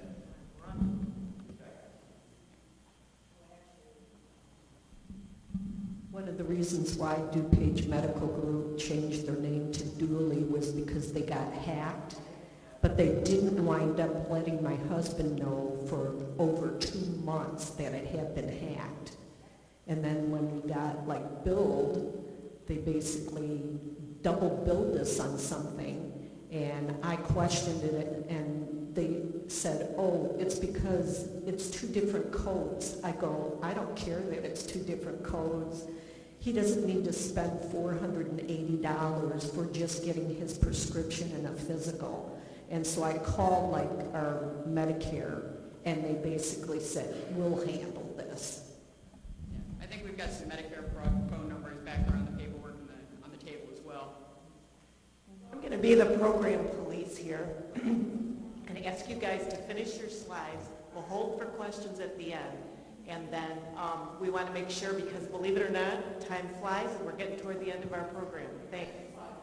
So one of the common themes we've heard here, or especially over the last couple of questions, is unfortunately it's not criminal to be really bad at customer service, right? It's not. It should be, but it's not. So a lot of the things that you're working through, I understand, are frustrating, but they don't reach, depending on what it is, it doesn't reach the level of any type of criminality that we can get involved with. It's just part of going through life, having to deal with some dumb people. I don't know how else to put it politely. It's just, I'm kind of blunt. So one of the things I want to bring up about and I just learned about this one, so I think it's important, is this genealogy testing. Has anybody been reached out to where you didn't ask for it, but somebody reached out and said, are you interested in doing this? No? All right, well, it's out there, and they can bill they claim they can bill Medicaid for it. If you go on, I don't even know the names of the real. Yeah, there's Ancestry.com. There's some legitimate ones out there. If that's something that you're interested in, I go back to my checkbook is on a spiral notepad at home. My aunt did my whole family genealogy. I found out a lot of very interesting things, back to the fact that I'm German, but my family was in Russia when World War II started because some czar married a German princess, and they wanted people, and my family ended up part of the group that went to Russia. It's really cool stuff. She put in the work. She didn't spit on something and send it to somebody on the internet and then have them tell them everything about their world. So a lot of these companies aren't giving you the legitimate information you need back. So they're spending a fee. I'm not saying that they're not. I'm not calling them all illegitimate, but if somebody reaches out to you, be careful about volunteering. Where when I was reading up on it, there's a very big company that got in all kinds of trouble because they were a legitimate company, but they weren't legitimate because they were taking your $49.95 and your $49.95 and your $49.95 and your $49.95. Again, it's just a numbers game. Always remember that. It's not personal. It's a numbers game. They got tens of thousands of dollars or people to send them $49.95. They made a lot of money. And then they just sent you back something saying, well, you're partly Swedish and partly Norwegian. I could tell you that from my blonde hair. I know what I am. So I didn't need to send anybody $49.95. A lot of these common themes, we've just been repeating them over and over again. We're talking, don't send anybody any cards for anything. It doesn't matter. All the different scams you've seen, and again, unfortunately, there's more out there that we haven't seen yet, or that we haven't, or we're at least not aware of. Just know that all of them have a common theme. How are you going to give away your money? They're asking for it in a fashion that's not normal with everything else. You go to Jewel, you buy a loaf of bread, you put your card in the machine, you leave with a loaf of bread. That's pretty cut and dry. Somebody reaches out to you over the internet, wants you to send them a box of money for something, not. There's one other one that I need to bring up that I actually was just thinking about while I was standing here that I dealt with a lot. If you go to buy something online, and this isn't a senior thing, this is everybody. If you go to make a purchase online, because Facebook, Marketplace, all of that is so prevalent now, you'll usually be fine if you do it in a safe manner. If somebody's trying to buy something from you online, though, say you're one of those people, you put a couch online for sale. Somebody reaches out to you from another state and says, oh, I want to buy that leather couch. I'll pay for the shipping and everything. I'll send you the money order. They will send you a money order. You want $500 for that couch? They're going to send you $2,500. They'll get a follow-up very quickly through Facebook Messenger of, I'm going to kill my secretary. She sent the wrong amount to you. I need that $2,000. My business is going to go bankrupt. Can you please send that back? Go ahead and cash it and keep $200 for the expenses. Just send me back $1,800. That cashier's check that you receive is going to be forged. And the banks will not be able to tell on a lot of them when they get them. They have stolen the checks from somewhere or something like that. Now you think that you made $200, and what happens is you send the money back that they asked you to because you think it's an honest mistake. But then that cash bounces. You don't have any money in your account. Matter of fact, you're in a negative $1,800 because you sent that to them, and by the time that it's over with, they've already cashed it. So please, it's not a particularly senior one, but I've seen that one more than anything out there from people. The alternative version of that is that you're selling the couch for $500. They send you the $2,500, and what they do is they tell you to send the other $2,000 to the moving company that's going to come pick up your couch and move it for them. And then you send the money on to this third party, and then the original cashier's check bounces. So if you're selling anything at any point in time, and they send you more money and then ask you to do something with that excess money, It's a scam. Also, don't buy puppies online. Don't buy puppies. So again, the common themes, sending money, you didn't win money if you didn't enter a sweepstakes, all the stuff we've talked about over and over again. They run through all the scams. So when somebody comes up with a new scam tomorrow that I haven't invented yet, but they want you to pay in gift cards, it's a scam. It's a variation on a theme is a perfect way to say. I told you she was a smart one. We do have to keep moving on because I know we only have the auditorium till 11:30. So is there a couple more questions? Did anybody? Oh, somebody's got to get these chocolate bars. So, well, I'm just going to say thank you then. If you ever need anything from the sheriff's office, we're here. We like to do our job. We like to arrest bad guys. So, just let me know. Thank you. One last thing from me. The biggest problem from a prosecution standpoint is that after you've sent this money, if you send this money to somebody, the odds of us getting it back are close to zero. It doesn't matter how you've sent it. It doesn't matter who you have sent it to. You send $25,000 in a box, the odds of us getting to that and stopping it are not good. Once it has been received by the other end, first of all, the person who's receiving it probably doesn't even realize this is part of a scam because they've probably become part of a scam. They probably did some work from home. You're going to get some boxes. You're going to get some money. You're going to get some checks. And then we need you to deposit into this account. And it jumps through like 6 different accounts. We aren't even going to find the bad guy. And even if we did, the money is long gone. So don't send the money because you're not getting it back. The credit cards are better than the debit cards. But under certain circumstances, even the credit cards and the debit cards and the banks may not reimburse you. So the best way is not to give it out in the first place. All right, I'm going to turn this back over to Gwen. Thank you, everybody.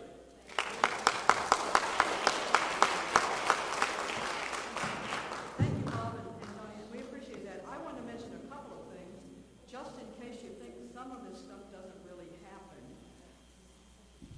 Thank you. This, in the year of 2021, my nephew called me one morning and said, Aunt Gwen, a scammer has gotten a hold of my mother, and she's been sending him money. And he only knew because she needed some more and she called him for a loan. And he turned her down. I called her and she wouldn't admit to how much she had given. I talked to the bank. I talked to the police in the town where she was. The police said they couldn't do anything. By the time we found out about it, the money was long gone. It was sent to another town and to one of these mailboxes things, and the people no longer received the mailbox. But she received, and I want you to be aware of this need of seniors. She was really caught because she was lonely. Her husband had passed away 2 years before, and she was, the day the woman called her, and it was an attorney from Boston, of all places, she had fallen in the bathroom and hit her nose, and she had had a 7-hour nosebleed.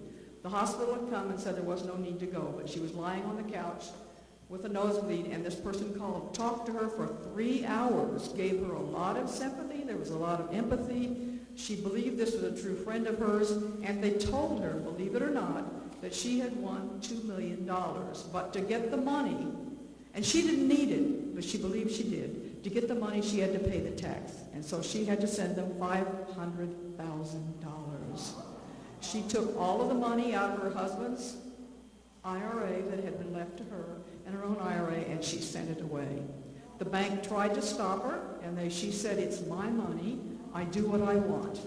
And she sent it away, and there was no way for the police department or anyone, but the ghosting phone numbers are one of the things that happened, because she was also called then and said the state of Texas wanted some money for this winnings, for the income tax, and I said, babe, Texas doesn't have an income tax. So she said, well, I have the Secretary of State's number here. So I called the real Secretary of State, and he said, of course we wouldn't have sent that out. We wouldn't have asked for that. I asked as a sister, would you call her and tell her what's happening? And he said, I can't. We're not allowed to do that. About an hour and a half later, he called me back and said, so Gwen, because you were so insistent, I called your sister. She will not send any more money, but she's very sad. Why don't you call her and see if you can pep her up? And she was very sad. My pepping up was, okay, I'll buy a lottery ticket tonight and we'll split it tomorrow morning. So she called me the next morning and said, did we win? And I said, no, but we're okay because we only lost $1. So, this really does happen. It happens to people you know. And that's what's so sad because we, as relatives, we should have probably known that she was that lonely, but we didn't. So $500,000 is gone, but the worst part of it is the IRS now wants their share of her having taken $500,000 out of the IRA, and so they wanted the tax. But there are a lot of other scams, and we often hear in our office, in the treasurer's office, about people that are in financial difficulty because they can't pay their real estate taxes. And I wanted to share with you we got a call the day before yesterday. This lady called and she couldn't pay the second installment. She said, what's going to happen? You're going to sell my house? I said, no, we don't sell your house. We sell the taxes and you can buy them back. She said, well, the property values have increased in DuPage County. Have your property taxes increased or your property values increased? She'd been getting a number of letters from banks and other companies loaning money, offering to give her additional money on her equity in her house. And I said, are any of them from your bank? And she said, I think one. And I said, well, who is your bank? And she told me, I said, why don't you contact your bank and take your loan from somebody you know and make sure that it's being treated. So we try to make sure that people are working with reputable people, and then we send them also upstairs to Human Services to get additional help. So we try to do what we can. The investment scams are just really rampant. So if you have somebody offering to invest your money for you and promises you a high guaranteed rate, not going to happen.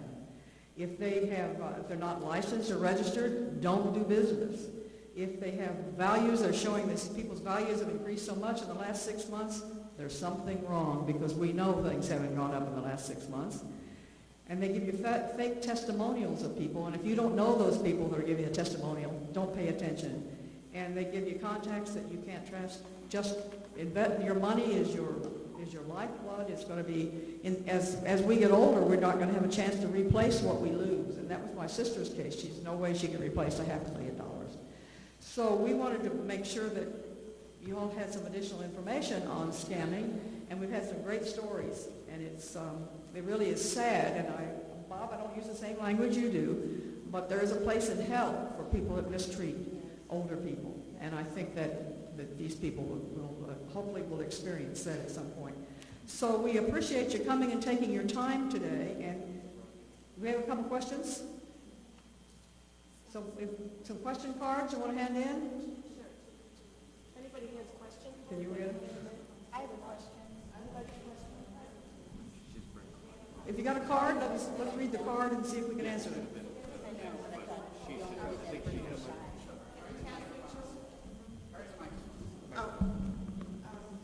I just wanted to share, I'm involved in a kind of very simple scam. It ended up on my credit card. We are going back and forth for 3 months. First of all, we don't all check our statements, which is very important. Very short, and it's not enough to call your credit card customer service.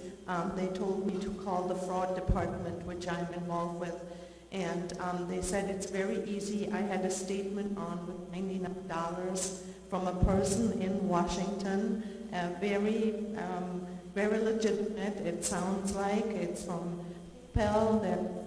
There's a number on it, a telephone number, a name, and PayPal. And I called my credit card, and I said I didn't order anything. I don't know that person. And well, they said we put it into the fraud department. However, if the other party will send back your dispute, or they dispute it, and they send back a letter saying yes, this name. Anyways, it's $99, and the fraud department said, very easy done. People, it happens all the time now. People don't check their statements, but it is very easy for the fishers to put this into any department store where you run your credit card through, because they are not secure. They can put bugs in it because some people open the internet on in the stores you're at, or at your home, or at your tax. Any email you open can put a bug into your computer and they fish for your credit cards. So it's going back and forth, and they said it's usually under $100 because people often do not respond or see that on their statements. All right, so we would say to you, and we do in the treasurer's office, always reconcile your bank account. I can't tell you how many people come in and haven't reconciled their bank account in 6 months or 7 months, so they don't know whether or not they paid. Reconcile your credit cards too. So this is real money, and it's your money, and don't let it just be taken away. Do we have some other questions? Hi, I was wondering when you pay your property taxes, I get very worried about writing a check and bringing it to the post office because of what's been happening, that people have keys for the mailboxes and stuff, so I drop it off here, and I didn't know those are the same keys used. I wanted to pay by credit card, but there's a surcharge to do that, and I was wondering, luckily our taxes are not high in DuPage County, so the surcharge would be low, wink wink, but can you take away that surcharge or reduce it so it wouldn't be so high? Well, let me tell you about the service charge that is charged on your credit card. We have the lowest convenience fee in the state of Illinois, and no one else has been able to get that fee because we've had it now for quite a while.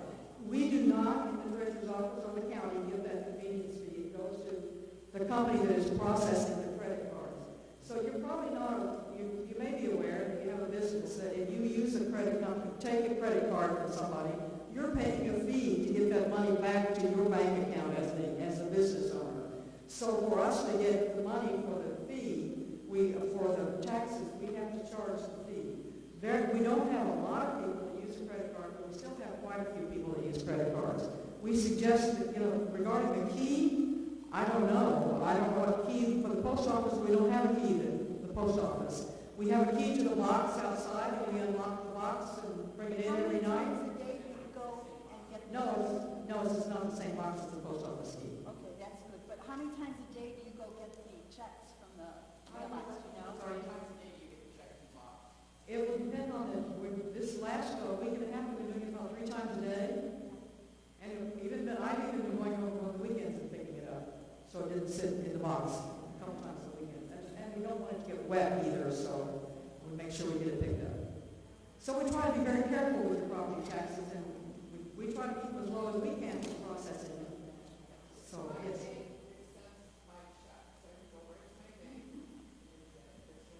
I'm sorry, I can't.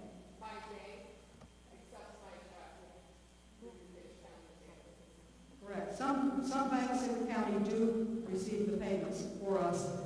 Not all of them, but some of them do. It's a real service. They charge us nothing to do that, and it really is a big help. But you can pay online, and there's no fee for that if you don't use a credit card. So I think. We have one other question. It's just useful information. Somebody asked if you can interrupt remote access control of your computer by turning the computer off. The answer is yes. Yeah. So in the event that you have gone too far, you have let that in, you want to just shut this down, turn off the computer. Okay, there is a piece of paper back there with all the phone numbers that you might find helpful, and some other general information. Pick up the information. If you don't have one that you want, let us know. We'll get it ready for you. And Kathleen has the raffle. You'll let Bob roll one. Yeah, just a number. You're going to have to the first one's going on the candles. The candles.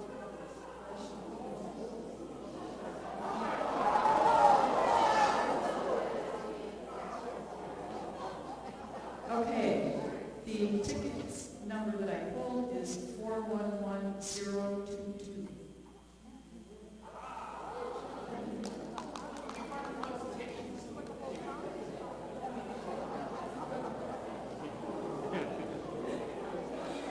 Your dentist is going to love you.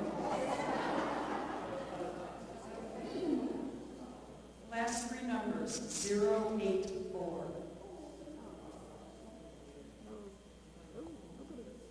084. Okay, we'll pull it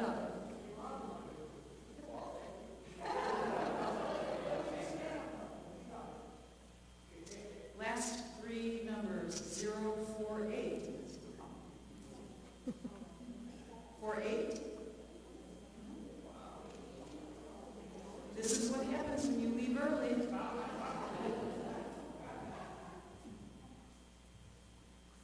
Zero, two, three. Oh, come on, you guys.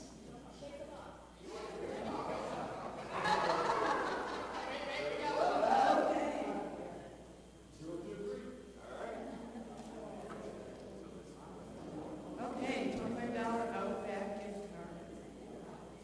052.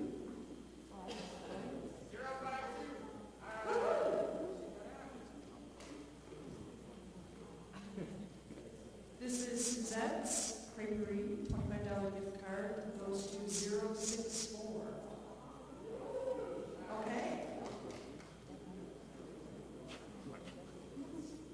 And this is a $25 gift card to Kai's, and that's going to 043. 043.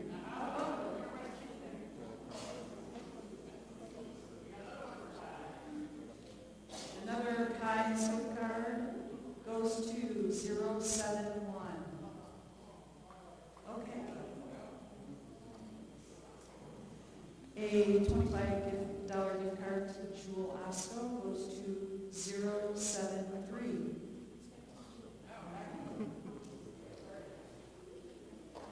Target $25 gift card goes to 063.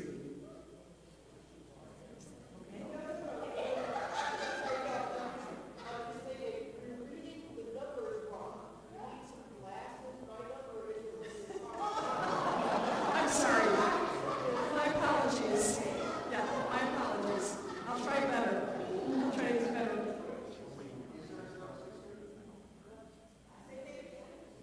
063.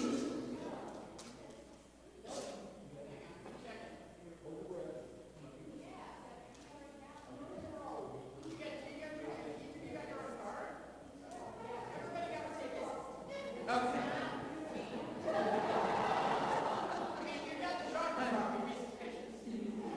Maybe you need to check his ID.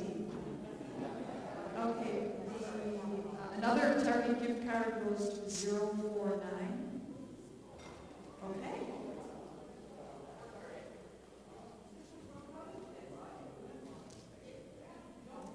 And another Target gift card goes to 028. All right. 28. You're in trouble. And another Target gift card to 080. Okay.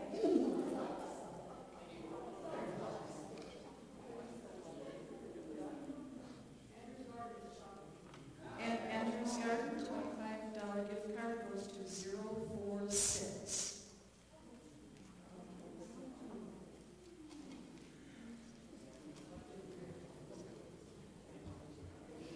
$10 to Eclectic goes to, yes, 054.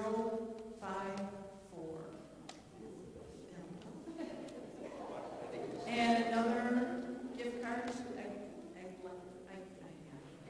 the Egg Place to 019.